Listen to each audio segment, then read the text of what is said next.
Doom on the 3DO. Arguably the most infamous of the Doom console ports, the 3DO console port is the poster child for overpromising, under-delivering, and arriving on a console that already had one foot in the grave. ArtData's CEO, Randy Scott, promised new weapons, graphics, levels, and FMV cutscenes, as well as an experience that would rival the PC original. He told potential investors there will be higher resolution graphics and full spectrum audio in our fast and furious 3DO version of Doom. Doom 2 will include some extensive enhancements, new levels, and special surprises. You can get a flavour for what his vision of Doom on 3DO was going to look like from this promotional trailer sent to retailers in mid-1995.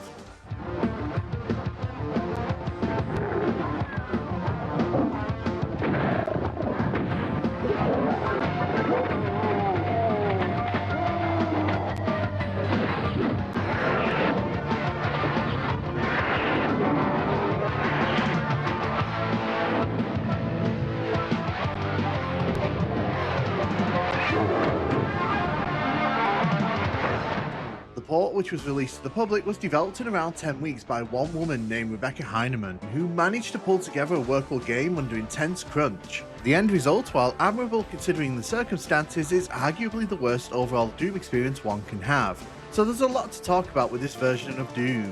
A lot of interesting discussion points around it come from the craziness that was flowing from ArtData's CEO and his wildly unrealistic expectations. So let's dive into the quirks, oddities, and downright insanity that is Doom on the Panasonic 3DO. ArtData Interactive snapped up the rights to Doom on the 3DO for around $250,000 directly from id Software. In Randy Scott's mind, it was simply a case of recompiling the game's code, dropping a few new weapons in, and watching the money print. Sadly for him, games development isn't quite that simple. With Randy promising a release of October 1995, he began shopping the game around to developers. It's been stated that the game ended up at another studio around April of 1995, and development of that version was ended when Scott failed to pay the first milestone check. This is where Rebecca Becky Heineman comes into the picture. As the owner of Logicware, she had already showcased her impressive talents by porting over Wolfenstein 3D to the 3DO, arguably one of the best ways to play Wolfenstein, and also releasing another world onto that platform. When the 3DO company checked in to see how Doom development was going, they were shocked to find that it was dead in the water. They put ArtData in contact with Rebecca's company Logicware, having been impressed by her previous work on 3DO. This is where ArtData lied to her about the state of the game's development. They assured her that the game was pretty much done and they just needed a few final tweaks.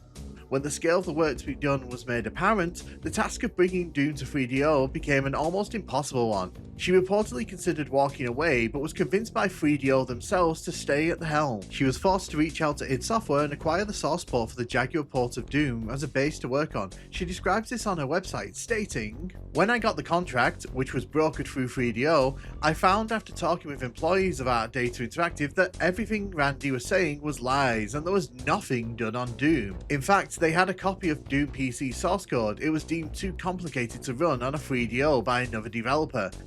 I called my friends at id and they overnighted me a CD with the entire Jaguar Doom assets so I could use that version as a basis. It had scaled down level geometry so it could fit in the Jaguar's memory space. This CD saved the project. I began the port, all the while being asked to add weapons, levels, monsters, and totally ignoring Randy except for my request for Randy to provide new music, which he did. She threw this port together in 10 weeks on her own, a Herculean task that shouldn't be understated." The memes around the 3DO version of Doom would have you believe this is a complete dumpster fire, but pop the hood up and take a look at the details and this port is rather impressive. It features all of the Jaguar level sets, something a lot of the other ports, Looking at You 32X Doom, didn't have. It has background music in the levels, something the Jaguar version did not have, and arguably has the best music of any of the console ports of Doom. It features spectres, something some of the other Jaguar ports didn't feature or showcase because of technical limitations. It also has a save system that, while not letting the player save on the spot like in the PC version, remembers which levels the player has played through and allows them to return to them later. In terms of actual Doom content on the disc, this was one of the more complete console packages. Of course, it's all let down by some atrocious performance gripes. It should be noted that had Rebecca been given more time to polish the port, its likely performance would have been much improved. A lot of the decisions made were based on the need to get the game out the door as soon as possible. That was being dictated by ArtData and 3DO themselves, who were pinning a lot of hope on Doom relighting interest in the 3DO console. In hindsight, the 3DO was a monumental failure as a console that always seemed destined for disaster, but at the time of its release it felt like it could be the start of something long term, and clearly the people who made the platform felt this as they tried to future-proof as many of their games as they could. In Doom, you can increase and decrease the size of the screen to aid with the performance of the game at the cost of screen real estate. In the 3DO version of Doom, there are 4 options available to the player when playing on 3DO hardware, but there are actually 2 additional screen sizes available if a cheat code is put in. According to Rebecca, it was id Software themselves who dictated the screen size be set smaller by default in an attempt to offset the awful performance. The decision to put in a cheat code to allow for future compatibility with 3DO's successor system, the Panasonic M2, was made by Rebecca herself. 3DO were pinning their hopes on the M2 offering significant performance bump for games like Doom, so this decision made sense given that it felt like the 3DO successor was inevitable. Sadly, the M2 never released to the public. Using the cheat code to get the full screen experience on Doom on 3DO tanks the frame rate so bad that they sit around the low teens, high single digit area. Here's the thing with marketing, it's not always the most honest thing. Take the 3DO version of Doom. If you saw this version of the game sat on a game store shelf and took a look at the back of the box, you'd be greeted by beautiful full screen shots showcasing a full screen experience that looks every bit on par with the best versions of Doom. I imagine then some people were in for an absolute shock when they got their game home and they found that the screen space was dominated by these blocky bars. Even pressing the button to decrease the size only takes them so far, so what gives? Well, it turns out that Arttech were a bit naughty here. Remember that super secret full screen mode I mentioned earlier? They used that to take screenshots of the game, presenting it in a form that most players wouldn't even know how to attain. They slapped these images on the promotional material and on the back of the game's box, giving an impression of Doom on 3DO that simply wasn't real. It showcases how far they are willing to go to market this version of Doom to gamers, even if that impression was hilariously dishonest. We all know the story of Doom is incredibly bare bones. A few text screens and some images are all that stand between Doom and a complete absence of in-game story. At one point though, the 3DO version of Doom was going to completely change that. In the 1990s, it wasn't that uncommon for games being ported from PC to console to get FMVs as a way to bridge the story gap between the two platforms. When Randy Scott announced Doom on the 3DO, FMVs were one of the many promised features that failed to materialise. After hiring Global Effects, whose previous work includes the Predator movie, reportedly $10,000 was spent on a monster costume that most people would say is meant to be a cyber demon but is actually a Baron of Hell. Yes, that's how off the rails this entire thing is about to go. They also made 3 marine costumes and a helmet. They even put the demon costume on their website for rental when all this was done. With a small 10x10 green screen set up at ArtData's offices as a stage, Chris Gilman, CEO of Global Effects, filmed a bunch of scenes in costume that basically had no relevance or connection to Doom, seemingly invoking some kind of romantic storyline. Question mark? I genuinely couldn't tell you what they were thinking with this. After spending that money and having an absolutely awful time filming the few scenes they'd gotten on camera, the costume was heavy and produced huge amounts of heat, the decision was made to show the footage to investors and the public at the 1995 Consumer Electronics Show. The hope was they could get investors to throw more money into the fire that was this project and give them the budget to go crazy on the FMV sequences. Unfortunately, this footage is lost to time, but we do have some eyewitness accounts from those lucky enough to see it in person, including this one person called Scott Legrand, who wrote on January 13th, 1995, "If 3DO Doom at all resembles the FMV I saw for it at the ArtData booth, JAG fans have nothing to worry about. It will suck, and it will royally suck. Imagine FMV with the acting quality of Baywatch and the special effects of Voyage to the Bottom of the Sea. Yes, it was that bad, and no Pamela Anderson to distract you from its failings. Just a wimpy Darren Lambert look and feel like as our hero." Rebecca also revealed that she'd seen the half-completed FMV sequences and described them as pure rubbish.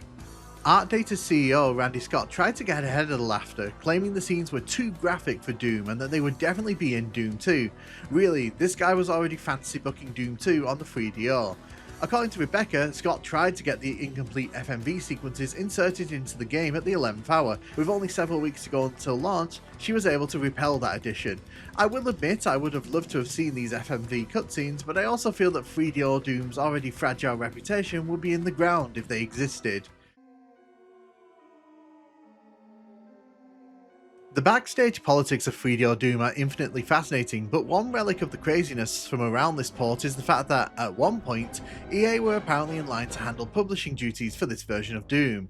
EA founder Trip Hawkins also founded the 3DO company, meaning the two companies had a very close working relationship. It meant a lot of EA games showed up on the 3DO when the console launched, including Road Rash, FIFA International Soccer, and Need for Speed. However, by the start of 1995, EA began to get cold feet over their 3DO adventures. The console was underperforming, and with Sony about to enter the gaming market, their internal numbers all pointed to the 3DO being wiped out by PlayStation. After failing to convince Trip Hawkins to change direction, EA pulled back completely from the 3DO and ended development on all games for the system. It's been mentioned by a few people that EA were in line to handle the publishing duties for Doom on 3DO until that decision. In the end, the game would be published by Logicware and Art Data and released in April 1996, well after the point where EA had left the 3DO platform. The fact is, this is all gossip, but it's not an inconceivable idea. EA were very heavily invested in the 3DO ecosystem when it launched, and Doom would have been a high volume seller. The idea of EA's logo being put on a Doom box though might be considered heresy for many Doom fans. Randy Scott may have been unhelpful to the development of Doom on 3DO across the board, but there was one area where he really helped out, and that's in the music department. Rebecca was having issues getting Doom's MIDI tracks ready for the game's release. Because of the specialised driver needed to convert the music over, it would have delayed the game's release further. To avoid this, Randy offered to re-record the original Doom soundtrack with his band, leading to this version of Doom getting arguably one of the best versions of the Doom soundtrack. How does this port, which is so compromised in every other aspect, get the best console music? These are arguably far and away the most enjoyable thing from the 3DO version of Doom. And that's pretty much it for this video of 3DO quirks. A lot of these quirks are more centered around the development and release of the game, but the 3DO game has so much oddity around it. It's definitely a fun part of Doom's history as a franchise, and I'd love to hear your experiences and thoughts regarding this version of Doom. If you really want to give this version of Doom a try, there is a source port called Phoenix Doom released in 2019 dedicated to making that happen. You can also try to get a 3DO emulator working, although in my experience these are quite finicky and difficult to get running consistently.